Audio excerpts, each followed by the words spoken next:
La promotion de la santé.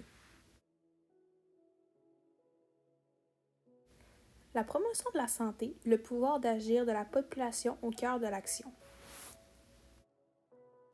Qu'est-ce que la promotion de la santé? La promotion de la santé est de prévenir et de promouvoir la santé. Elle est utilisée pour assurer la santé des personnes et pour leur donner les informations nécessaires pour qu'ils contrôlent leur propre santé et qu'ils l'améliorent. Le but de la promotion de la santé est d'agir avant la maladie. Voici 2 exemples concrets et fictifs. Emma, éducatrice spécialisée dans une école secondaire.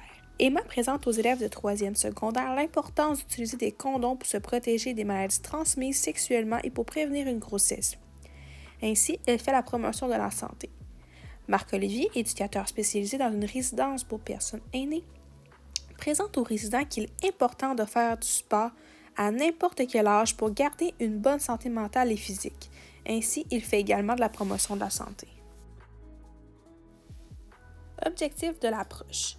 La promotion de la santé a donc pour objectif de donner aux individus et à la collectivité les moyens d'agir favorablement sur les facteurs déterminants de la santé. Et en ce qui concerne les déterminants environnementaux, c'est par la création d'environnements favorables à la santé que l'action peut être menée. Les valeurs de l'approche visent l'égalité en matière de santé. Elle vise également à réduire les écarts actuels caractérisant l'état de santé et d'offrir à tous les individus les mêmes ressources et possibilités pour réaliser pleinement leur potentiel. À qui s'adresse la promotion de la santé? La promotion de la santé s'adresse à tout le monde. Elle est présente pour aider les enfants comme les adultes. Elle est là pour renseigner et apprendre à la population comment rester en santé. Voici les champs d'exercice où la promotion de la santé peut être effectuée. Alors, on peut les faire avec des personnes qui font de l'activité physique, avec des personnes qui sont dans les bureaux de la santé rurale, avec des femmes enceintes et enfants en santé, avec des personnes obèses. On peut faire aussi de la prévention de la violence familiale, de la prévention des blessures, de la santé de la population, de santé de l'enfant, santé des aînés. On peut en faire avec les personnes qui consomment des substances et le vieillissement, en santé mentale et en vie saine. Par qui la promotion de la santé peut-elle être faite? Par les professeurs. Oui, les professeurs peuvent faire de la promotion de la santé avec vous.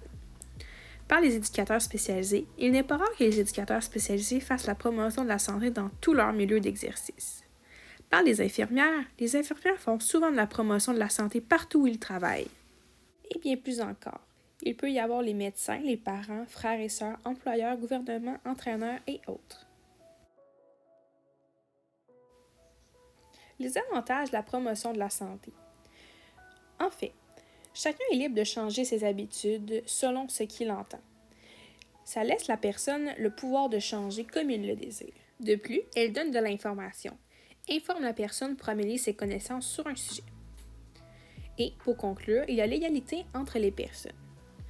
La promotion de la santé met de l'avant l'égalité du savoir entre les gens. Les contraintes. Premièrement, il y a le manque de connaissances. Il est possible que l'étudiant ne sache pas qu'il fasse un traumatisme crânien par manque de connaissances. Deuxièmement, nous avons le vouloir des étudiants. Certains étudiants n'écouteront pas les conseils donnés sur la promotion de la santé puisqu'ils trouveront plus important de performer dans leur sport que de faire attention pour ne pas avoir de traumatisme crânio-cérébral. Troisièmement, il y a l'entraîneur. Même si les étudiants sont sensibilisés aux conséquences du traumatisme crânio-cérébral, cela ne veut pas dire que les entraîneurs sont conciliants. Ainsi, il pourrait entraîner l'étudiant à faire des comportements qui pourraient se voir dangereux pour sa santé physique, qui pourraient se blesser. Pour ma part, j'ai choisi la prévention des blessures. J'ai choisi de faire la promotion de la santé dans une école secondaire sport-études afin de prévenir et de faire de la sensibilisation sur les blessures liées à une chute causant un traumatisme crânio-cérébral. J'ai choisi la promotion de la santé parce que selon mes valeurs, les gens ont le droit à l'information. Je pense que tout le monde a le droit à l'information pour savoir ce qui se passe quand ils ont un traumatisme crânio-cérébral et comment le prévenir. Par exemple, pour ma part, j'aurais aimé avoir le droit à cette information avant de faire ma commotion cérébrale. Je trouve important que tout le monde puisse savoir ce qui les attend s'ils se blessent. Deuxièmement, il y a l'égalité et l'équité. La promotion de la santé prône l'égalité et l'équité entre les personnes. Pour ma part, je suis une personne qui le prône également. puisque je pense que tout le monde devrait avoir la même chance de réussir et d'arriver à leur but dans la vie. Par exemple, depuis que je suis enfant, mes parents m'ont appris à être inclusive avec les gens qui m'entouraient. Moi-même, m'étant fait intimider, étant jeune, je trouve important que tout le monde soit accepté. Et égal, de plus je suis au service adapté, ce qui fait en sorte que j'ai des mesures particulières pour avoir la même chance que tout le monde de réussir, ce qui fait de moi une personne équitable et égalitaire. Pour ma part, je suis une personne à l'écoute, à la recherche du contact humain, positive et dynamique, toutes des qualités qu'on doit avoir pour faire de la promotion de la santé.